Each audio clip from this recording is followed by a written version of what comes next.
The best decision of my life was returning to Green Hill Sanctuary 3 days before the outbreak. An old classmate at the hardware store laughed at me back then. A college graduate coming back to be a farmer? He thought it was embarrassing. But who could have known? Who knew that 72 hours later, this broken farm everyone looked down on would become the only sanctuary for miles? What is even more unexpected? He would be kneeling at my gate begging for shelter. And Grandpa's Reaper, left to me by Arthur, would become the most reliable weapon in the apocalypse. It was early June. I stood at the Blue Mountain Town bus station with my suitcase. My phone showed the last message from HR. Severance pay has been deposited. Unemployed. This is the reality for Marcus. The farm is in a valley west of town. It is an 8 kilometers trek on a winding dirt road. No taxi wanted to go to such a remote place. I had to take a bumpy ride on a villager's tricycle. Dust flew everywhere. I covered my nose and mouth. The bitterness in my heart was worse than the dust on the road. Arthur passed away 3 months ago. He left me this 30-acre farm. He also left a message. If you can't survive in the city, come back. At that time, I was a product manager at a tech company. I made $15,000 a month. I thought I had a bright future, but the company suddenly collapsed. The entire department was fired. The farm gate was made of rusted iron. It creaks loudly as I push it open. The sight makes me gasp. Weeds are waist deep. The path is gone. The old house walls have deep cracks. The roof tiles are sparse and broken. I can see the beams inside. The barn is leaning over. Half the door is missing. The 30-acre field is abandoned. Last year's stubble is overgrown. The pond water is low. Black mud is exposed. It smells like rot. I put down my luggage. This is the estate I am inheriting. Mom calls. Are you there? How is Green Hill Sanctuary? It's fine. I lie. That's good. You must start planting before the season ends. There are only 10 days left. Either quit and go back to the city, or grit my teeth and stay. I should at least try once. I walk into the old house. Dust fills the air. I sneeze several times. Arthur's things are still here. His reading glasses are on the desk. Beside them is a thick diary. The first page says, March 15th, 1990. It records 30 years of planting details. When to sow. When to fertilize. Rainfall levels. Harvest results. Every page is written so neatly. It's like an agricultural textbook. What shocked me most was a hand-drawn map inside. It marked every detail of Green Hill Sanctuary. Terrain surrounded by mountains on 3 sides. The path of the hidden aqueduct from West Mountain. Even the soil quality of every field was noted. It detailed the soil quality of every field. In the corner of the map, easy to defend, hard to attack. Arthur marked in red. The hidden aqueduct is key for defense. Water flow increases during summer storms. There is a wooden gate upstream. It can control the water flow. There is a narrow pass to the east. It can keep you safe in times of chaos. The last page of the diary. Dated 1 week before he died. Marcus. This land won't fail those who care for it. Check the wooden gate regularly. It can save your life in a crisis. A crisis? What kind of crisis? I shook my head. Next morning, I drove Arthur's East Red Iron horse. It's at least 20 years old. It blew thick black smoke when it started. The diesel engine was deafeningly loud. Everyone in town knows this tractor. They saw me driving it. I heard he couldn't make it in the city. A college student coming back to be a farmer. I drove past with no expression. I stopped at the farm supply store. The owner saw me. She smiled. Marcus. Buying seeds? They're cheap this year. Don't know why, but the provincial capital is being strict. How many do you need? 150 caddies per moo. 4,500 caddies total. That much? Can you handle it alone? I'll try. After buying the seeds, I bought compound fertilizer and pesticides. Along with the corn seeds and fertilizer, I got 20 liters of number 0 diesel. 25 kilograms. For kilograms, 10L. I spent almost everything I had. I pushed the cart, preparing to leave. Marcus. A voice called from the hardware store. I turned around. I saw Skip, my high school classmate, leaning on the counter. He had a mocking smirk on his face. TSK, I knew it. I told you. What's the point of all that studying? You still ended up back here farming. If your grandpa knew you turned out like this, he would be turning in his grave. I ignored him and kept pushing the cart. Wait, another voice called out to me. It was Sarah from the vet station. She was in her 40s and very kind. She handed me a paper package. There are many snakes in the mountains. Mix this with water and spray it. Thanks, Sarah. She helped me a lot in the past. Let me know if you need anything. It was dusk when I returned to the farm. I sat alone on a stone bench eating noodles. I looked through Arthur's diary. Planting must be finished before the grain and ear season. Space the seedlings 20 centimeters apart. Plant 3 fingers deep. Fertilize in the morning while the dew is still wet. This helps absorption. Weeds must be pulled out by the roots. Otherwise, they will grow back. Looking at these detailed notes, I suddenly understood Arthur. He gave his whole life to this land. Every word was written with his lifeblood. 10 p.m. Something feels off tonight. Like a warning. Then, all the dogs stopped barking. This silence is bone-chilling. My phone vibrated. A message from my old roommate. A blurry video. It looked like a secret recording. The hospital entrance was crowded. Someone was twitching on the ground. People were screaming. I was about to ask what was wrong, but the video was deleted. What happened? I typed. He replied with one word. Run. Then, nothing else. Bad signal is normal in the mountains. I grabbed my flashlight and headed toward West Mountain in the dark, following the map's marks. I walked for 20 minutes. There was a giant tree surrounded by thick weeds. I cleared them with Grandpa's Reaper. It revealed a wooden gate. The gate was very old, but the structure was still intact. There was a rusty iron ring next to it. It must be for opening it. I tried to pull. It didn't budge. I took some photos and marked the location, though I didn't know its purpose yet. But Arthur was right. I returned to the old house. The moonlight outside was bright, shining over this land. I woke up early the next day. I was about to clear the rice fields, but as I stepped outside, it wasn't just one or two cars. I climbed onto the roof. I looked toward Blue Mountain Town. A long convoy was speeding down the highway, kicking up clouds of dust. Leading them were several SUVs, followed by many private cars. There were at least a dozen of them. They were driving fast and frantically, like they were running for their lives. My heart sank. Day 3 of the Walker outbreak. The town lost power and water. All communication was cut off. People stormed the supermarkets. They looted all the food. Shelves were knocked to the ground. Screams and cries echoed through the streets. I rode my bike to town for supplies, but every intersection was blocked by barricades. People held knives and clubs. Their eyes were full of hostility. My neighbor was greeting me with a smile yesterday. Today, they would kill for a few bags of grain. I gripped Grandpa's Reaper tightly. Back against the old house gate, Arthur left me. My palms are sweating. Only one thought remains. Who can I trust? Who will strike first? It is the morning of the 3rd day. I rode my vintage bike to get breakfast. Normally at this time, the market would be bustling with steam from the bun shop. The smell of pancakes would be in the air, and the sound of people bargaining. That was a normal morning. But today is deathly silent.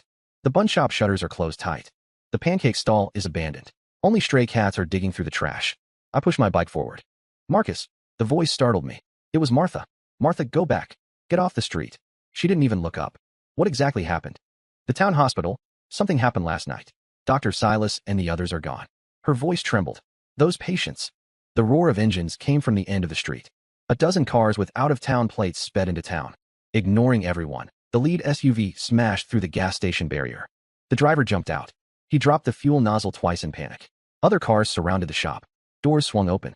People rushed in to loot water, noodles, and medicine. They grabbed everything.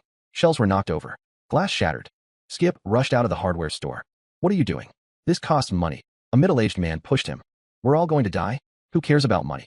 Just then, a man in hospital scrubs fell to the ground. His movements were unnatural. His upper body leaned forward.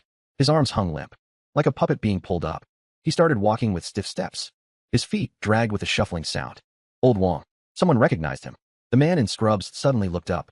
I saw his face clearly. His skin was grayish-white, like a corpse soaked in water for a long time. His eyes were open, but his pupils were dilated. There was no focus. The scariest part was his mouth. It was wide open. Shreds of meat were still hanging from his teeth. He suddenly sped up. He pounced on a woman nearby. He wasn't slow anymore. He bit down hard on her arm. He tore off a piece of flesh. A scream shattered the morning silence. Blood sprayed across the ground. It splashed on the walls and the faces of bystanders. The crowd panicked. They scattered. Some ran for their cars. Others hid in the shops. Some fled into the alleys. The bitten woman collapsed. The man in the hospital gown ignored the fleeing crowd. He knelt and continued tearing into her. Crunching sounds. Low growls came from his throat. It's happening right in front of me. My legs are shaking, but my logic tells me I must run. Skip. I rush into the hardware store. Wire mesh. Hammer. Skip is dazed. What are you saying? That thing outside is. No time to explain. I jump over the counter. I start stuffing things into bags. Wire mesh, shovels, hammers, nails, screwdrivers, wrenches. Take anything useful. Marcus, take me with you. Sarah runs in with a medical kit, her face pale. The town hospital has fallen. Crazed people are biting everyone. Dr. Silas was bitten, and then he started biting others. Get on the cart. I throw the gear on. Skip, are you coming? Skip looks at the chaos, then at us. Wait, let me grab some things. He runs to the back and grabs a box of tools and some machetes. The three of us push the cart and flee down the alley. Avoiding the main road was the right move. It's total chaos there. Screams, crashes, and beastly roars. All blending together. The path is narrow, barely wide enough for the cart. There are fields on both sides. No rice yet, just water. Suddenly, I remembered something. Skip, you can fix things, right? I'm taking them on a detour to West Mountain. Time is tight, but this must be done now. Under the old locust tree, I pointed at the wooden gate. Help me fix it. Hurry. Skip inspected it. The hinges are rusty and the wood is rotting, but the structure is fine. Give me 20 minutes. He's a professional. He reinforced the key parts with wire. He even patched the holes with wooden boards. What is this thing? Sarah asked. Something to save our lives, I replied. My grandfather left it for me. With the gate fixed, we continued our journey. Sarah spoke as we walked. From a medical standpoint, if it's a viral infection spread by bites, the incubation period must be short. Their symptoms look like rabies, but it hits too fast. Whatever it is, Skip said, carrying his tools. Survival is all that matters. Back at Greenhill Sanctuary, I immediately closed the gate. I reinforced it with wire mesh. This is our sanctuary now. I looked at them. The rules are simple. Work together and follow orders. Stay if you agree. Otherwise, you can leave now. Skip was the first to raise his hand. I'm in. It's crazy out there, and I don't want to be bitten. Sarah nodded. I'm a doctor. I'm needed everywhere. I brought a lot of medicine. It's for animals. But humans can use it in an emergency. First was Victor, a veteran. He was carrying his paralyzed mother on his back. He climbed the mountain path step by step. He knelt down when he saw us. Please, let us stay. I can work or stand guard. I'll do anything. Get up, I said, helping him up. We're all neighbors. We help when we can. Then came Lily, the teacher. She brought 3 students whose parents work out of town. They were hiding in the school. They ran out when they heard the commotion. Finally, Martha's family of 4 arrived. She was the one packing rice this morning. She brought rice, pickles, and cured meat. By sunset, there were 23 people at the sanctuary. I called a meeting in the courtyard. You've all seen the situation. Something happened in town. It's likely an infectious disease. We're safe for now, but we don't know how long it will last. What are those things? Someone asked. The walkers, I replied. Or the infected. The crowd began to panic. Quiet. Victor stepped forward. Panic won't solve anything. Marcus, what should we do? I unfolded Arthur's map. Greenhill Sanctuary is surrounded by mountains on 3 sides. There is only one road from the east. We need to build defenses and dig trenches on that road. Set up roadblocks. Also, West Mountain has the hidden aqueduct. We can flood it if needed. I'll handle the trenches, Victor said. I'll turn farm tools into weapons. Skip raised his hand. I'll prepare medical supplies, Sarah said. Lily the teacher spoke up. I'll handle the food. Martha patted her chest. The plan was set, and everyone got to work. Night fell. Flames rose from the town below. I didn't know who started the fire, or how many people were still alive. I stood at the highest point of the sanctuary, watching the flames. What was happening to the world outside? We had no idea, but one thing was clear. They were moving up the mountain road, closing in on my farm. The person leading the horde wore a torn lab coat. His face was pale and stiff. It was Dr. Silas, the man who used to bring us medicine. Our makeshift defenses looked fragile against the walker horde, like paper that could collapse at any moment. The survivors behind me looked at me. The elderly and children were filled with terror. They were waiting for my orders. But right now, I only had one question. We only have 23 people. Can we really hold them off? It's been 7 days. We thought we were safe hiding in the mountains. Every morning for the past week, at 5 a.m., I went down to the fields to plant rice. My feet sank deep into the mud. The icy chill shot from my soul straight to my head. Bending down to take a seedling, planting it every 20 centimeters. Bend again, plant again. The leaves cut countless tiny wounds into my palms. They stung sharply in the muddy water. But I had to finish all 15 acres. This was our only hope for survival. The others weren't idle either. Victor led a few of the men. They dug 3 trenches along the mountain path. Each was 2 meters deep and 3 meters wide. We tied sickles to bamboo poles to make spears. We sharpened the hoes. Sarah gathered herbs and brewed medicine. She also taught us basic first aid. Following Arthur's diary, we set up traps at 3 bends in the road. The first was piled high with rocks. The second was filled with sharpened bamboo spikes. The third was a pile of wood soaked in diesel. Everyone, move according to the plan. This is my first time facing death. Over 200 walkers, and there are only 23 of us. That number includes the elderly and children. Seniors and children, get to the 2nd floor. Victor started giving orders. Everyone, to your positions. The mountain path is very narrow. At its narrowest point, only 2 people can walk side by side. On both sides are 30-degree steep slopes. Below are rocks and thorns. This is our only advantage.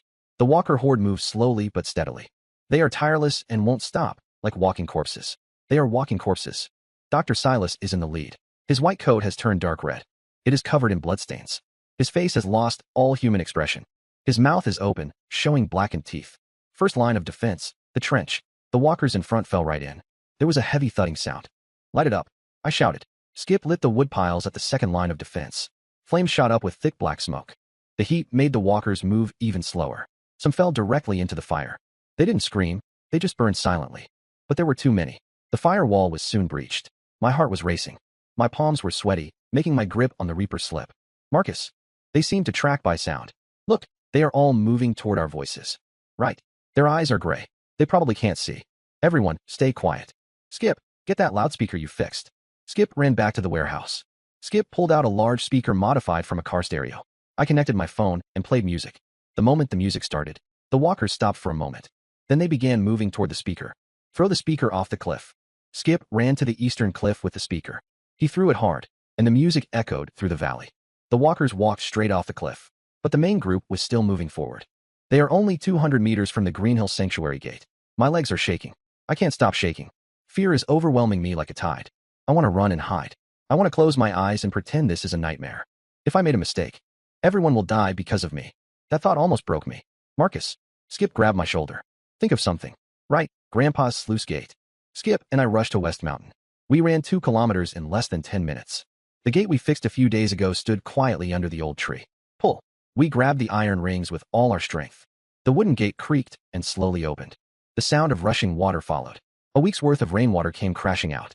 The water flowed along the channel, straight toward the 3rd defense line. That is the narrowest part of the mountain path. You never see this many stars in the city. You did well. I really wanted to run, but you didn't. Victor sat beside me. Fear is normal, he said. If my judgment had been wrong. Your grandpa's preparations saved us all. He patted my shoulder. Kid, in this world, surviving is winning. Across the river, the scattered walkers still wandered. I could see their silhouettes in the moonlight. Former doctors, teachers, farmers, and merchants. Now they are all soulless shells. Many are familiar faces. Dr. Silas, he just brought medicine to Green Hill Sanctuary last week. He promised to give everyone checkups. The butcher, who always gave me extra meat. So many others, they were all living souls. I wrote in Grandpa's diary. Day 7. We held our ground. Tomorrow, we keep living. Lily's wound is healing well. It was just a scratch from the rocks. But cracks within Green Hill Sanctuary are widening. 3 days after the horde, conflict broke out. Why does she get the same rations? Kane spoke up. He is 24. A young man from town. He pointed at Victor's mother. The old woman sat in her wheelchair. She was enjoying the sun. She is paralyzed and needs constant care. She can't do any work at all. Yet she gets the same supplies. Is that fair? Several young men agreed. Exactly. We work ourselves to the bone, while they lie there and eat their fill. Victor's face turned red, and his knuckles cracked. What did you say? That's my mother. So what if she's your mother? King didn't back down. It's the apocalypse now. Before he could finish, Victor punched him in the face. Kane fell to the ground, his nose bleeding. Other young men surrounded them. Both sides faced off. Enough. We plant and weed until our backs break every day. A laborer said, we should get more rations. So teaching kids to read and count isn't important? Lily argued, without education, what will happen to the children? We need to study even more during the apocalypse. Otherwise, how are we different from beasts? Sarah joined the argument. My medical skills are priceless. But how do you measure that? By weight. Conflicts over daily habits were also brewing. Water is so precious. Yet you shower every day. How can we live without washing? You stink, the city people countered. Diesel must be saved. It's not for charging your phones. There is important data on these phones. It's the apocalypse. What good is data? I watch all this. My heart is heavy. The walkers are right outside. But we are already fighting inside. If we can't stay united, how can we survive? That night, I called the first roundtable meeting. We met in the barn. Everyone sat in a circle. A kerosene lamp was placed in the middle. I took out Arthur's ledger. I turned to the records from 1960. During the Great Famine of 1960, things were even harder than they are now. This farm supported 48 people. That is more people than we have now. The ledger is full of dense handwriting. It records every day's distribution. Literacy and teaching also earn merit points. I read the detailed records. Night watch, 4 points a day. Cooking and laundry, 3 points a day. Field labor, 5 points a day. Every job has value. Only the points are different. Victor was the first to stand up. My mother is paralyzed, he said. But she mended all your broken shoes. The old woman tremblingly held up straw shoes. I can still weave baskets and mats. Kane lowered his head. Martha stood up too. I run the canteen and vary the meals daily. I add lard to the vegetable soup. I cook the rice porridge until it's soft. I make sure everyone can at least eat. Does this count as a contribution? Sarah said, even if the results aren't immediate. I repair the tools. The teacher looked at Kane. I took a deep breath. Yesterday, when we faced the swarm, I was terrified of those 200 walkers. If I had made one wrong call, the fear would have suffocated me. But seeing your trust in me and your support kept me going. I didn't save everyone alone. Victor was the first to break the silence. We relied on everyone.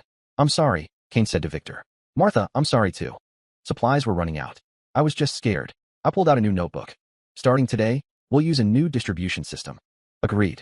Victor raised his hand. Martha raised her hand too. One by one, everyone raised their hands. After the meeting, I recorded the new work assignments. The farm team handles planting and weeding. The defense team handles patrols and fortifications. The logistics team handles meals and cleaning. The medical team handles herbs, treatment, and hygiene. The education team teaches the children to read and write. The maintenance team repairs and upgrades tools. The new system began the next day. Every morning, I recorded the previous day's merit points. Who planted how many seedlings? Who stood guard for how many hours? And how many children were taught? It was all recorded clearly. Gradually, the complaints faded. Everyone began to understand. In the apocalypse, everyone has their own value. Planting progressed quickly. We finished 15 acres in just half a month. I taught everyone the correct method. The seedlings must be planted straight. 3 fingers deep. Too shallow, and they float. Too deep, and they won't grow. Fertilize in the morning before the dew dries. Weeds must be pulled out by the roots. I remember Arthur saying, if you don't remove the roots, they will grow back with the spring breeze. We used traditional methods for pest control. We sprayed the fields with tobacco water and wood ash. It wasn't as effective as pesticides, but it was better than nothing. The fish pond also regained its life. We released the fry we brought with us. Though there weren't many, it felt like there was hope. We planted fast-growing vegetables in the garden. The bok choy can be harvested in just 20 days. Radishes take 45 days. Chives keep growing back after being harvested. A month later, the first batch of bok choy was ready. That night, everyone gathered in the courtyard. Martha made bok choy soup, though it was only seasoned with salt. It was the food we grew ourselves. It's delicious, Skip said after a big gulp. Better than any feast. Kane walked over to Victor with his bowl. Victor, I'm sorry about what happened before. Victor patted his shoulder. We're all family. Yes, family. Victor's mother looked at them kindly. In this world, we only have each other. Moonlight filled the courtyard, lighting up every face. Some were laughing, some were crying. Others drank their soup in silence. The tension wasn't completely gone. It might never fully disappear, but at least we learned to coexist. In this apocalypse, I wrote day 30 in my diary. We are still together. The rainy season arrived earlier than usual. It rained for 2 weeks straight. Then it became a massive downpour. It felt like the sky had cracked open. The mud walls of the old house began to peel, falling off chunk by chunk. The roof was leaking. The dripping sounded like drums. The worst part was, the flood we used to block the walkers had destroyed the mountain paths. It also clogged the drainage system. Water pooled in the low areas of Green Hill Sanctuary. It started as small puddles. Now it's flooding the rice fields. The new sprouts are submerged. In 2 days, the roots will rot. All 15 acres. That rice is our hope for survival. If it's all destroyed, we must find a way to drain it. Victor stood in the water. It was already up to his knees. Drain it where? Skip asked gloomily. The roads below are all destroyed. Even worse, the rain is causing landslides. Parts of West Mountain are already collapsing. If a mudslide happens, the whole sanctuary will be buried. I searched through Arthur's diary. I finally found an entry from 1975. July 1975. Aqueduct? What aqueduct? I kept searching and found a yellowed blueprint. It was carefully wrapped in plastic. It showed the farm's underground drainage system. A channel starts from the bottom of the fish pond. It passes under Green Hill Sanctuary. It leads to a mountain stream in the east. There are several branch channels too. So the farm has a complete underground drainage system. It was built in July 1975. I was excited. Why can't we use it? Sarah asked. July 1975. I looked at the date. It's been 50 years. It must be completely clogged. We must clear it within 72 hours. Otherwise, the rice fields will be destroyed, and the old house will collapse. We began a race against time. Step 1. Find the entrance to the aqueduct. According to the blueprint, it's at the bottom of the fish pond. But the pond is full of water and silt. We can't see the bottom. Drain the pond, I said. We have no pumps, so we have to use buckets. Everyone except the elderly and children joined the effort. The rain was still falling. As we bailed water out, the rain poured back in. This isn't working, Skip said. Rain is coming in faster than we can bail. Then build a shelter with plastic sheets. We built a simple roof over the fish pond. It blocked at least some of the rain. After bailing for a whole day, the water level dropped 1 meter. Black mud appeared at the bottom. It looks deep. I'm going down, I said. It's too dangerous, Victor warned. Someone has to go down. I took my first step into the mud. The mud immediately covered my calves. My second step went up to my thighs. The third step reached my waist. The sensation was hard to describe. Cold mud encased my lower body, like countless hands pulling me down. Every step took all my strength. One mistake, and I would be sucked in. I searched through the mud with my hands. My fingers touched something hard. Found it. It was a stone wellhead. 1 meter wide, the entrance to the hidden aqueduct. But the opening was completely blocked by mud. Victor handed me a shovel, and I began to dig. I cleared the mud shovel by shovel. The mud was foul and sticky. I piled it to the side as I dug. The others used buckets to haul the mud away. After digging for 2 hours, I was near exhaustion. Marcus, go up and rest, Lily said. We took turns working like this. Skip, Kane, and the other strong men. Each person lasted for 1 hour. Sarah prepared ginger soup on the bank. Those who came up wrapped in blankets and drank soup. It was to prevent hypothermia. By the second day, the entrance was finally clear. But this was only the beginning. After 50 years of silt, the entire aqueduct was blocked. We have to clear it section by section.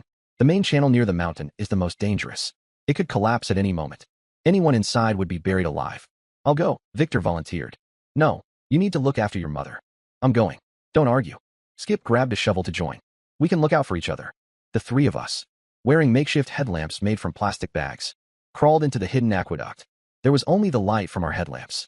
The tunnel was so low we had to hunch over. The water and mud were knee-deep. Dirt kept falling from the ceiling. Watch out. A loud crash echoed. A section of the aqueduct ahead collapsed. Dust filled the air. It made everyone cough uncontrollably. Back up. Get out. We scrambled out in a panic. It's too dangerous, Victor said. Just then, in the early hours of the third day, a car horn sounded through the heavy rain. Over a dozen survivors arrived through the storm. Their car had broken down at the foot of the mountain. They hiked up on foot, led by a policewoman. Jade stood there in her soaked police uniform. Please, take us in, she cried out. We have nowhere else to go. Over a dozen people were with her. Among them was a man in his 50s. He was wearing a water station uniform. I was torn inside. Taking them in meant even tighter resources. We would have to share our limited food. But seeing them shivering in the rain. Everyone, come inside. Jade almost cried as she thanked me. Surprisingly, Otis, the technician, took a look at our construction project. He immediately pointed out the problem. You're digging in the wrong place. The key nodes aren't there. You should start from the southeast corner. He carefully studied the drainage blueprints. This design is very clever. It uses the natural slope. If we clear a few key points, the water will drain out on its own. Under his guidance, we changed our strategy. We stopped dredging the entire line. We focused all our strength on the key nodes. Here and here. And finally here. He marked 3 spots. Clear these 3 places, and the whole system will work. Everyone split into 3 groups to work. The newcomers joined the labor as well. It was dirty and exhausting, but no one complained. By the third evening, the last node was cleared. The sound of rushing water echoed. The muddy flood began to flow. It drained through the hidden aqueduct to the ravine. It worked. The water is slowly receding. The rice fields are finally visible. Some stalks are flattened, but most of the crops survived. There is one more surprise, Otis said with a smile. He pointed to a freshly dug spot.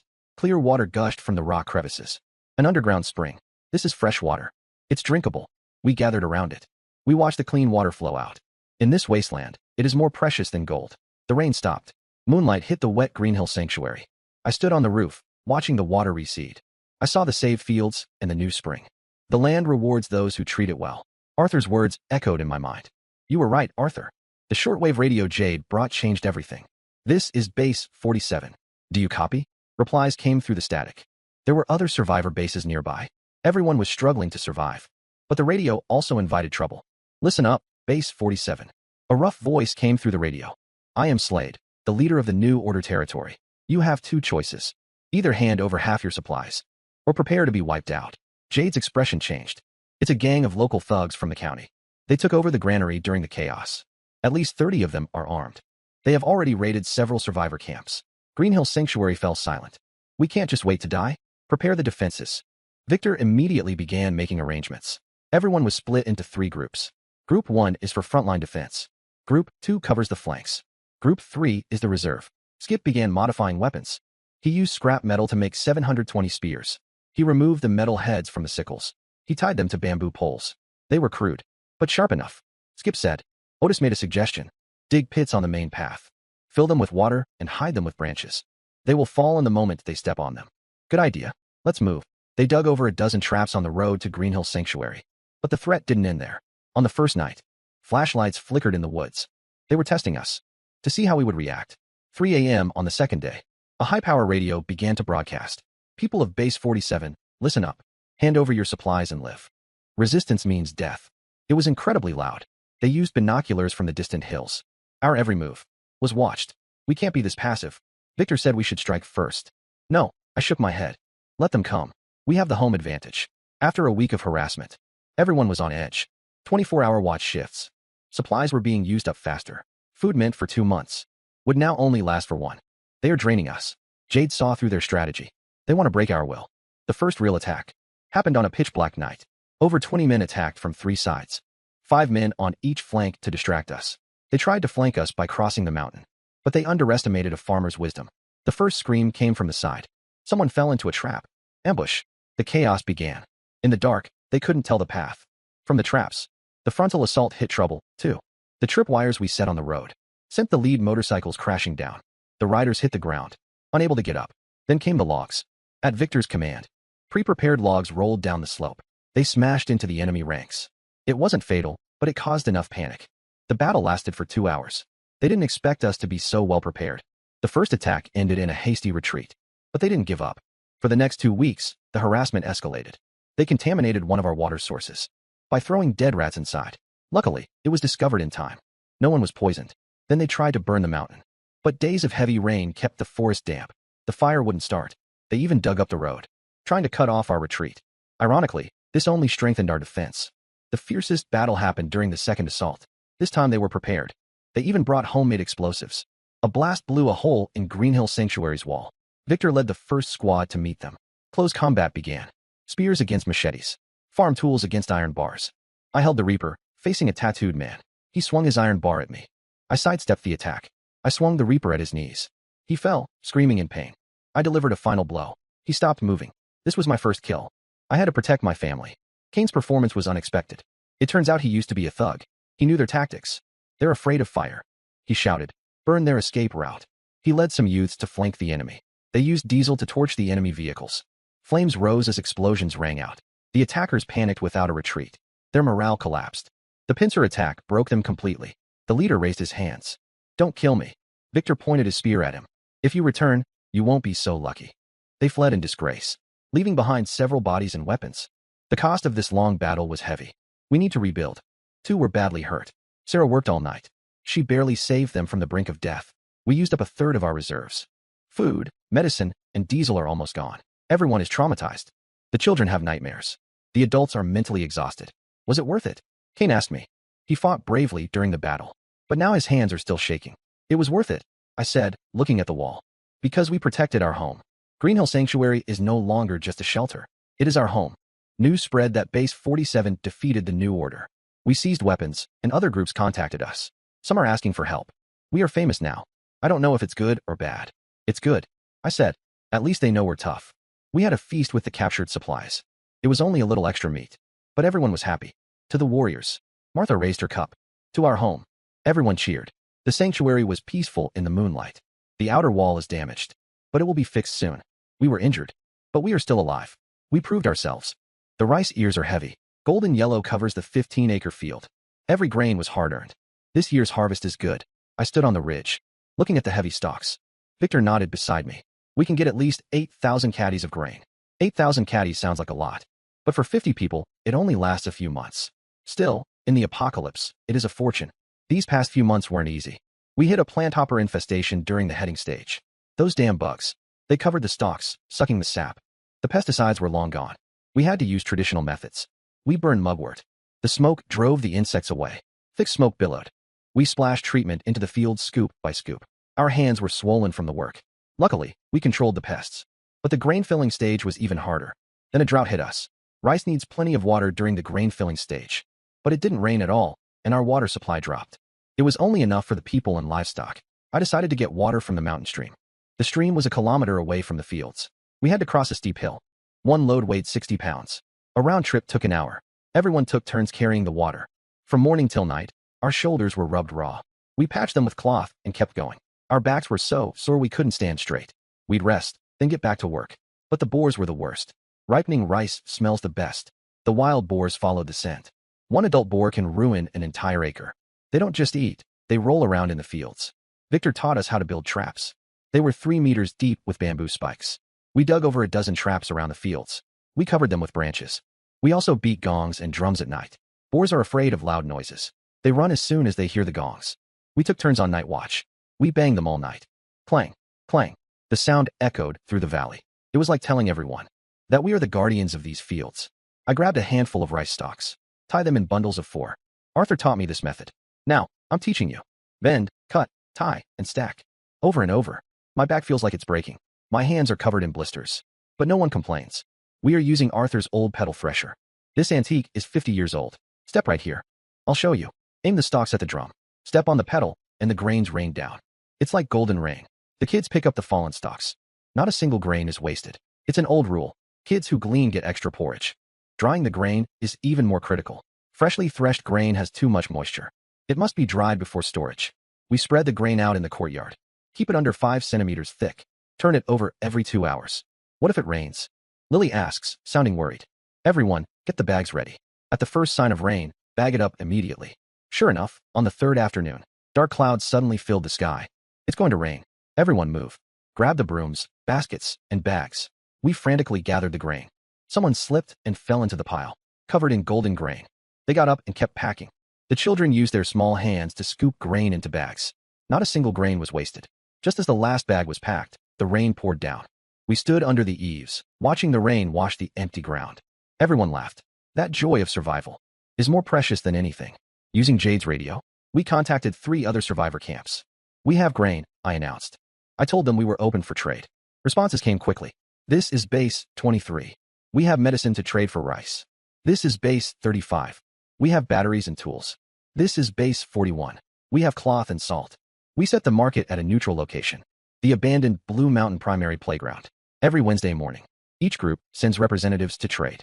The rules are simple, no questions asked. Fair trade only. Violators will be punished by all.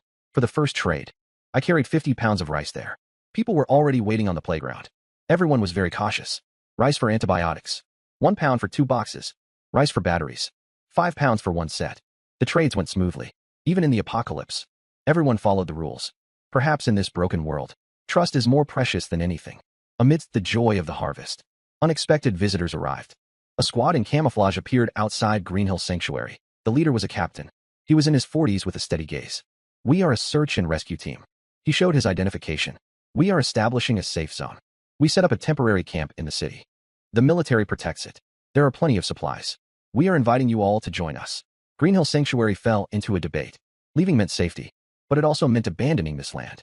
Staying meant facing more danger. But this was the home we built ourselves. Let's vote. 1 vote each. We held it at the drying field. We used corn kernels. Yellow meant leave. White meant stay. I didn't give my opinion. Honestly, I was conflicted. The safe zone would definitely be safer. But looking at this land, looking at the freshly harvested rice, and the home we built together, the results are in. This is our home. Victor said it's the same everywhere. The commander understood our choice. He said this place is better than some official bases.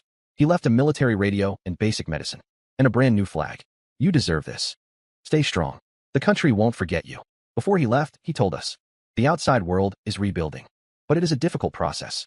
Self-sufficient places like this are actually safer. That night, a bonfire burned in the yard. The light shone on everyone's faces. Martha made rice wine with the new harvest. It wasn't strong, but it was mellow. Everyone got a small cup. Sarah's free-range chickens were finally served. They were made into poached chicken. The taste of the ginger sauce almost moved us to tears. Skip hammered scrap metal into drums. The kids danced as the adults clapped along. Following the village traditions, I lead the offering to the earth god. Fresh rice and chicken are placed on the table. I light 3 sticks of incense. I bow deeply, thanking this land for sheltering us through the disaster. Thanking everyone for helping us survive until today. Everyone follows my lead and bows. In this apocalypse, we have learned the true meaning of gratitude. I stand on the stone bench where Arthur used to stand, watching all of this, and the granary full of rice. We didn't just build a physical fortress. Can you see it? Arthur, do you see it? Your Greenhill Sanctuary has become a Noah's Ark. The wind blows through the rice fields. It feels like Arthur is answering. I see it, my child. Early winter arrived very early. The temperature dropped 10 degrees overnight. Before the leaves could even finish falling, they were covered in a layer of white frost. Even worse, a flu outbreak began. First, a few children got fevers. Then it spread to the adults. The whole sanctuary felt like a hospital ward. Sarah made her diagnoses, but her herbal reserves were running out. The herbs for fevers were all gone, and there weren't enough loquat leaves for the coughs. Medicine has long been a luxury. The elderly were already weak. With this persistent fever, they could die at any moment. The town is 50 kilometers away. We have to cross the infested zones. The last group that went. I said, I'll go. Count me in. Kane stood up. I know the route. I'll lead. 5 people and a repaired tractor. That was all the gear we had. Before we left, Martha handed me a bag of cakes. Eat these on the way. Lily handed over a cloth bundle. Inside were alcohol and bandages. In case. She didn't finish, but everyone understood. 4 a.m. The tractor's engine was loud on the silent mountain road. I drove while the others kept watch. Everyone held a weapon. Spears, machetes, and iron bars. The sight outside the mountains was chilling. The villages along the road were all abandoned. Doors and windows stood wide open. Car wrecks blocked the road everywhere. Stop. Something is moving ahead. It's walkers. Go around. I'll steer. The tractor jolted in the mud. It almost got stuck. Skip and Kane jumped down to push. Noon. The gas station store door was open. It was a mess. Shelves were overturned. Goods were scattered all over. There was a large bloodstain behind the counter. Victor pointed to the corner. Someone was huddled in the corner. We're not bad people. Jade showed her police ID, though it's useless in the apocalypse. The old man stared at us for a long time. Then he slowly stood up. Is anyone left at the county hospital? I asked urgently. Over 20 medical staff are still there. The hospital is surrounded. Uncle Clive decided to go with us. The town was more dangerous than expected. Hundreds of walkers roamed the streets. They wandered aimlessly, turning whenever they hit a wall. The hospital is in the city center. The Red Cross sign is still there, but it has faded. At least 300 of them. We need to make some noise. I'll lure them away. Kane suddenly spoke. It's too dangerous. I have a license. I'm a good rider. He pointed at a motorcycle. I'll distract them while you slip inside. There is no better way. Kane started the engine. The roar attracted the walkers. Come and get me. He sped down the main street. He hit parked cars with a metal rod. The loud noise echoed through the town. The walkers swarmed toward him like a tide. We entered the hospital through the side door. The scene inside was shocking. 20 staff were still working without power or water. They used alcohol lamps and rainwater to sterilize, doing everything they could to save survivors. Who are you? The head nurse looked at us in shock. We don't have much medicine left. A doctor smiled bitterly. Only 3 doses of antibiotics remain. 3 is enough. They gave us some basic supplies. Antibiotics, fever medicine, gauze, and alcohol. I'm coming with you. There were over 50 people in the building. As we left, Kane's motorcycle skidded at a corner. He fell, and the walkers pounced on him. We rushed over, but it was too late. Kane was bitten in the thigh. The wound was deep enough to see the bone. He was deathly pale. This is bad. Victor picked him up and ran. We ran desperately toward the tractor. Skip started the engine. Victor was still carrying Kane. Kane's blood stained Victor's back red. Apply pressure. Clive used a belt to tie a tourniquet around Kane's thigh. The bleeding stopped for now, but we all knew what this meant. Leave me. Shut up, I shouted. You're one of us. The tractor broke down halfway. We ran out of diesel. 20 kilometers left to go. We carry him, Victor said. We took turns carrying Kane, stumbling forward. It turned pitch black. We had to grope our way forward. Kane started to hallucinate. Don't talk. The last 3 kilometers. Kane had lost consciousness. His body was burning with fever. We didn't know if he would turn suddenly. We're back. Open the gate. The gates opened, and we rushed in. Surgery. There was no operating room. In the barn, with no surgical lights. No lights? Use flashlights. Kane bit down on a wooden stick. Clive's judgment was cold, but accurate. Disinfect the saw. The sound of bone being sawed. It turned everyone's faces pale. Kane fainted from the pain, waking up in pain, then fainting again. The surgery lasted 2 hours. Kane's left leg, amputated from the mid-thigh. Would he survive? It was up to fate. A miracle happened. Maybe the tourniquet was applied in time. Maybe the blood loss kept the virus from spreading. Kane survived, but he lost a leg. We lost half the medicine. Some of it was lost on the way. Only 1.5 doses left. Save the most critical first. Victor's mother used one. Her fever finally broke. The remaining half went to a child. The rest used herbs to endure. 2 elders didn't make it. We buried them on the hill behind Green Hill Sanctuary. That night, as the leader, I had to decide who received medicine first. It was a heavy responsibility. Spring finally arrived. The snow on the mountains melted. More importantly, is the infection source controlled? Really? Not yet. But the next piece of news was even more exciting.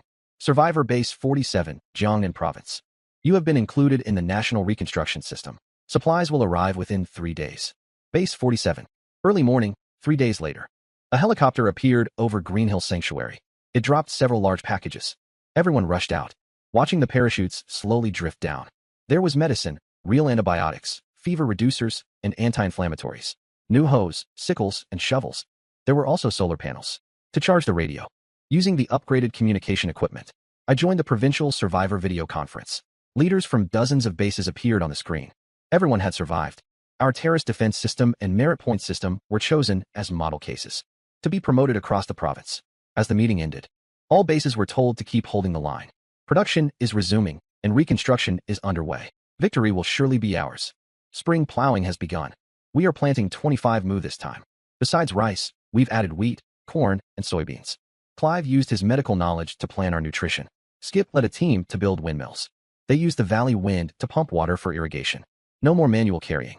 Victor trained a security team. Jade is in charge of external communications. She calls other bases at scheduled times daily to exchange information. Green Hill Sanctuary is like a small society. Everyone has found their place. The most touching moment was the reunion after communications were restored. Mom. Martha burst into tears during the video call. Kane also found his girlfriend. She is working as a nurse at another base. Seeing that Kane had lost a leg. Wait for me. Wait until the lockdown is lifted. Victor received a message from his old comrades. Clear out the remaining walkers and protect everyone. Wait for our triumphant return. Jade contacted her colleagues in the city. The police station is still operational. You are our pride. Watching everyone connect with their families. Seeing Green Hill Sanctuary become like this. That afternoon, facing the sanctuary, I placed 3 items before the grave. A bowl of fresh rice, a cup of rice wine, and a bouquet of wildflowers. I began to speak. I'm back. This is now Base 47. We held our ground. Your diary was a huge help. That sluice gate saved us all. You were right. The wind blew, and the wildflowers swayed. I planted a peach sapling by the grave. Arthur loved peach blossoms most. Every spring, he would go to town to see them. Soon, the blossoms will bloom. I looked toward Green Hill Sanctuary. Kids played soccer on the new playground. Adults were busy in the fields, preparing for the new planting season. Elders sat under the tree playing chess, using stones as playing pieces. Power has been restored in some areas. It will take a long time to fully return to normal. Maybe years, maybe decades. But it's okay, we have land. We can grow food. We have a water source. We have each other for support. Most importantly, we have hope. I pick up my hoe. Heading to the fields, a new planting season is starting. This time, it's not just about survival. It's about truly living. For the future. Marcus, Skip shouts from a distance. Come and help. Coming. I walk over quickly. On this land where our ancestors toiled. Season after season. This is a farmer's destiny and our pride. No matter how the world changes. As long as there is land and seeds, life will continue. Just like this spring. After the coldest winter, it still arrives as promised. The story of Green Hill Sanctuary continues. Every sunrise and every sunset is writing a new chapter. And we are the heroes of this story.